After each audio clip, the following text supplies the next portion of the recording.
Ah, Assalamualaikum warahmatullahi wabarakatuh. Salam sejahtera, selamat datang kepada anda semua ke channel Jejak Alam Misteri. Baik, saya di sini Ustaz Taufik Ali, tuan-tuan dan puan yang dikasihi Allah. Anda apa khabar?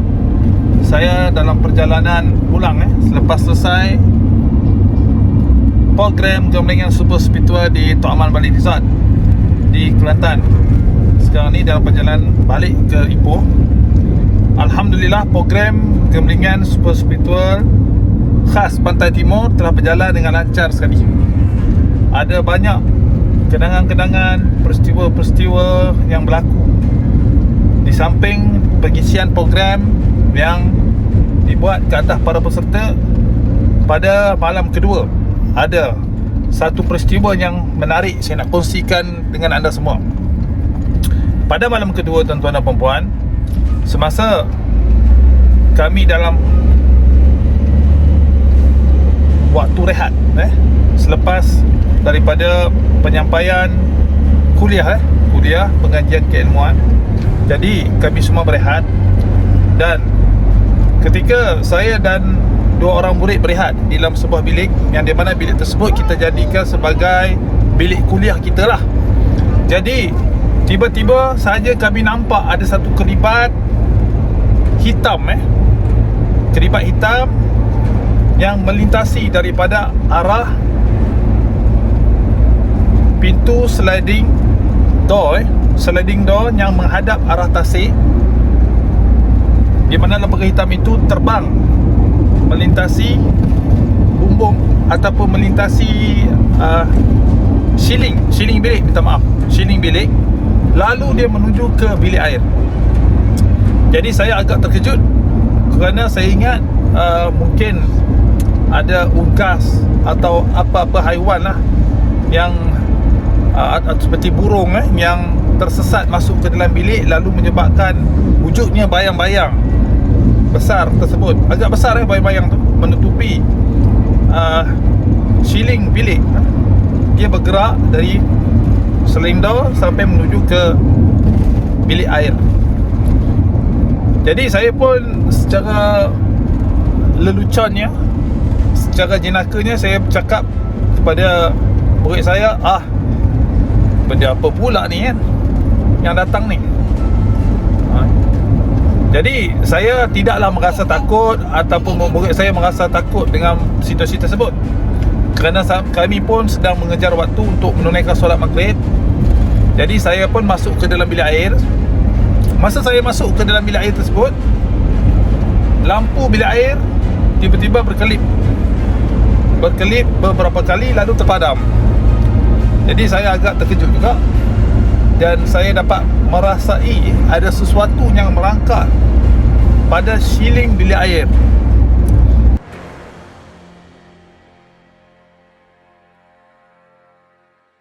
Jadi saya pun mendongak ke atas, dan disebabkan dalam bilik air kita tak bolehlah nak membaca ayat-ayat Al-Quran dengan lisan kita.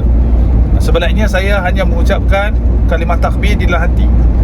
Lalu saya menjuruskan tangan saya ke shielding, dan kemudian tiba-tiba lampu bilik air tersebut kembali bernyala. Alhamdulillah. Kemudian saya keluar daripada bilik air, dan saya ingat ke lembaga yang tak diundang tersebut sudah keluar daripada bilik atau bilik air.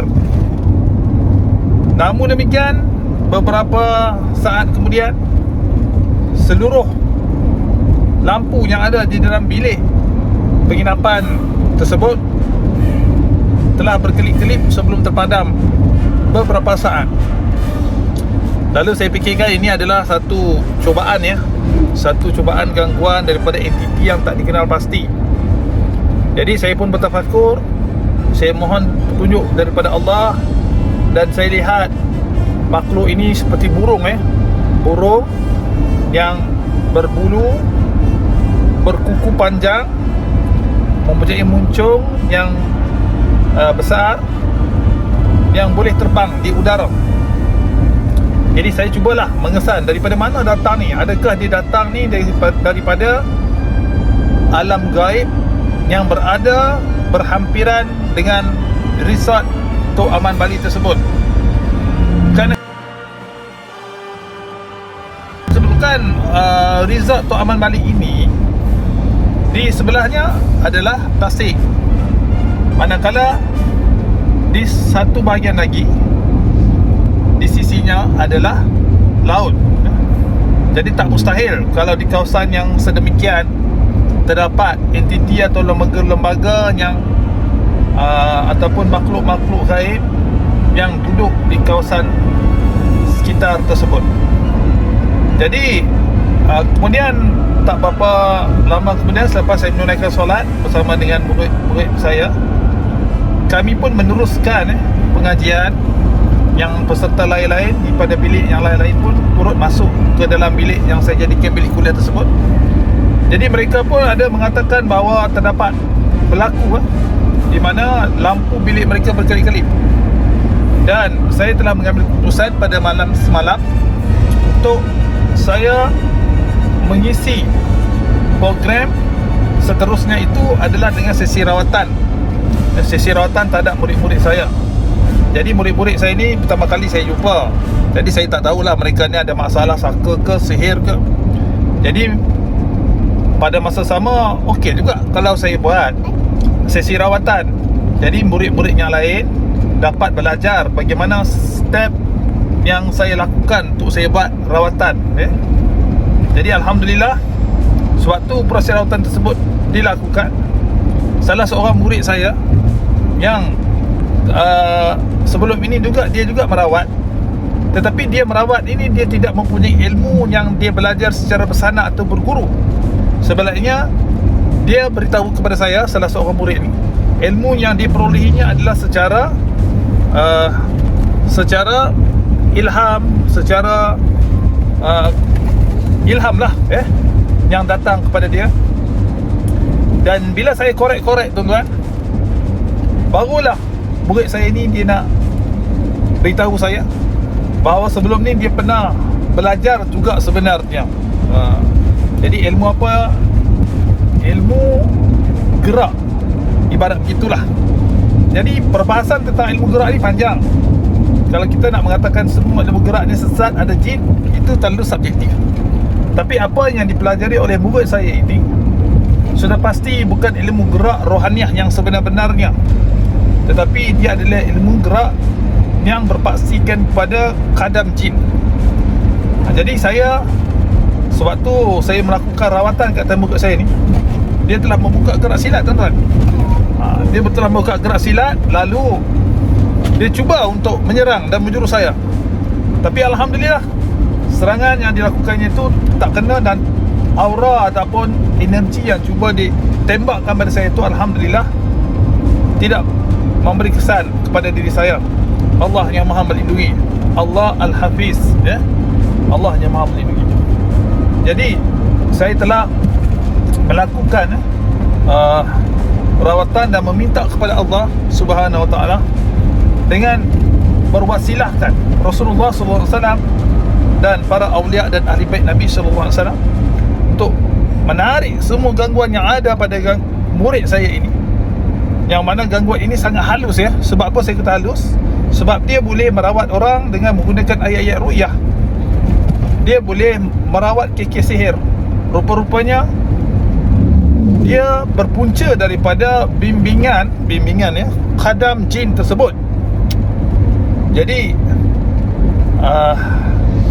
apabila sesi rawatan telah selesai, jadi saya telah melakukan ucapan lafaz ikrar pemutus supaya dia bermufarakah dengan gurunya. Jadi masa nak mufarakah tu, wajah guru dia datang. Saya terus bertanya kepada murid saya, ini guru kamu ni dia berambut perubahan, betul? Ataupun dia punya jambangnya juga ada perubahan. Jadi dia telah mengiyakan, ya betul. Itu.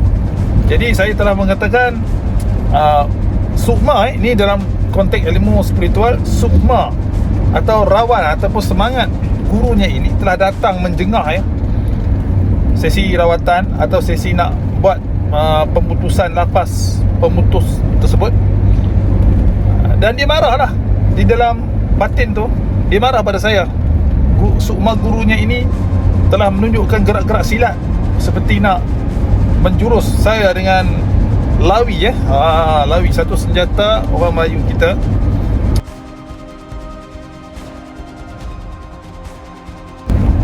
Jadi saya pun cakap kepada murid saya, ilmu yang ada pada guru kamu sebelum ini bukan gerak rohaniah daripada Al-Haq, daripada Allah, tetapi dia adalah gerak yang berkadamkan jin, yang saya bagi saya dia jahat. Sebab apa? Sebab masuk hari kedua, jin yang ada pada murid saya ini telah melakukan gangguan terhadap bilik kuliah kami. Jadi saya terpaksalah melakukan rawatan. Dan Alhamdulillah, selepas rawatan dilakukan, murid saya ini berasa ringan tubuh badannya, berasa senang untuk mengikuti pengajian. Rupa-rupanya tuan-tuan, semasa dia mengikuti pengajian tu, satu hari dah berlalu tu, dia rasa dalam batinnya ada bisikan-bisikan yang banyak supaya jangan belajar dengan saya. Jadi jin tu membisikkan. Jadi dia seperti bersifat dengan sifat syaitan, membisikkan yang jahat-jahat supaya jangan belajar dan sebagainya. Jadi hendaklah kita berhati-hati dan menjaga diri kita. Janganlah kita belajar ilmu yang bukan-bukan, ya. Janganlah kita belajar ilmu yang mana ilmu itu berkadamkan jin-jin kafir, jin-jin fasik, kerana kesannya kepada diri kita ni adalah sangat tak baik. Dan dia telah memberitahu saya bagaimana guru dia nak jumpa dia tiba-tiba semasa program semalam lah. Katanya gurunya ini nak berikan dia ilmu yang mana ilmunya ini kamu dapat lawan Azazil. Masya Allah, ilmu apa tu? Jadi dia kata, kalau kamu lepas lawan Azazil ni, kira kamu dah khatam ilmu lah.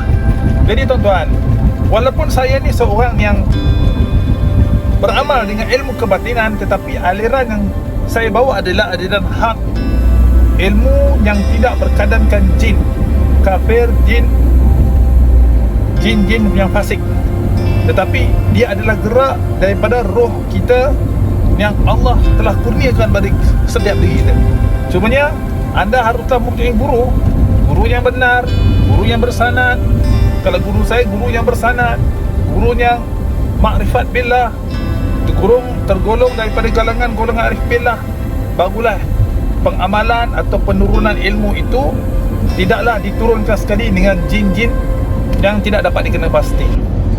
Alhamdulillah wa syukurillah, murid saya ini dah dapat terima penjelasan saya dan dia dapat menggunakan ilmu yang hak pada dirinya untuk dia merawat selepas itu.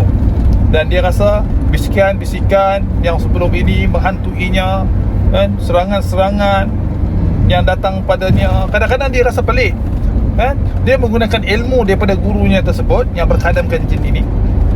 Selepas dia rawat, kemudian anak dia kerasukan yang sangat serius, sampai adanya mengaku dia iblis, dia dajjal dan sebagainya. Dan saya berfirasat gangguan itu bukan daripada orang yang dia rawat, tetapi adalah daripada jin yang membantu dia merawat orang. Kemudian jin kafir tersebut dia nakal. Ciri jin kafir ni, dia nakal, dia fasik, dia pembohong, lalu dia pun memberi kerugian kepada murid saya ini. Jadi Alhamdulillah, selepas dia menjadi murid saya, kita bersihkan semua keyakinan, kepercayaan bahawa kebolehan gaib ini boleh datang dengan tiba-tiba. Kebolehan gaib boleh datang dengan penjelasan yang ilmiah, yakni datang daripada kekuatan rohaniah kita yang tidak ada campur tangan jin-jin kafir, jin-jin fasik, jin-jin yang menyamar konon-konon nak berkadam dengan kita. Tidak ada. Sebab tu saya tidak ada mengamalkan ilmu berkadamkan jin-jin kafir ini, jin-jin fasik ini, tuan-tuan. Jadi ilmu tu memang lahir daripada rohaniah kita, roh kita. Jadi tuan-tuan, insya-Allah selesai sudah program Gemling Super Hospital khas Pantai Timur.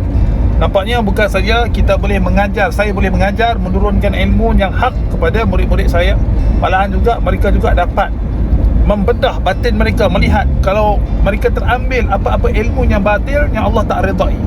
Jadi itu, kalau anda tanya saya macam mana metodnya, itu saja. Apa saja yang Allah tidak redai, Allah tidak rahmati, Allah tidak izinkan untuk kita belajar, maka ni kita minta kepada Allah agar diputuskan daripada kita, dan kita menjadi hamba Allah yang mukhlisin dan manusia yang muslim, menserah diri kepada Allah Subhanahu Wa Taala, tidak berkadamkan jin kafir. Alhamdulillah, Alhamdulillah, Alhamdulillah wa syukurillah.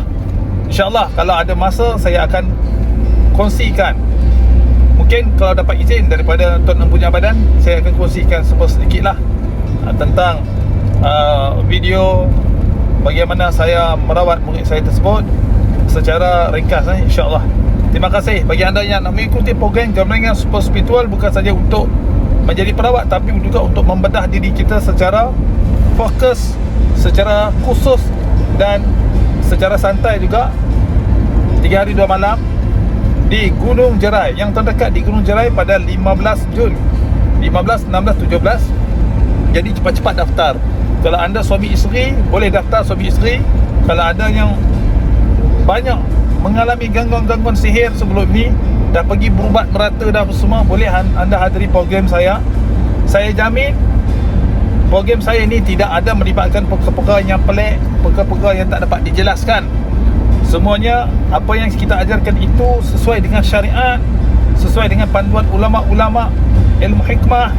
Dan yang penting sekali, kita nak sihat tubuh badan, fizikal dan jasmani dan rohani kita daripada sebarang tipu daya jin-jin kadam kafir yang akhirnya akan membuli kita, menipu kita, mengelirukan hidup kita, dan seterusnya kita menjadi hamba Allah yang sihat, kuat. Dan hamba Allah yang sihat itulah yang Allah suka dan cintai. Jumpa lagi. Assalamualaikum warahmatullahi wabarakatuh.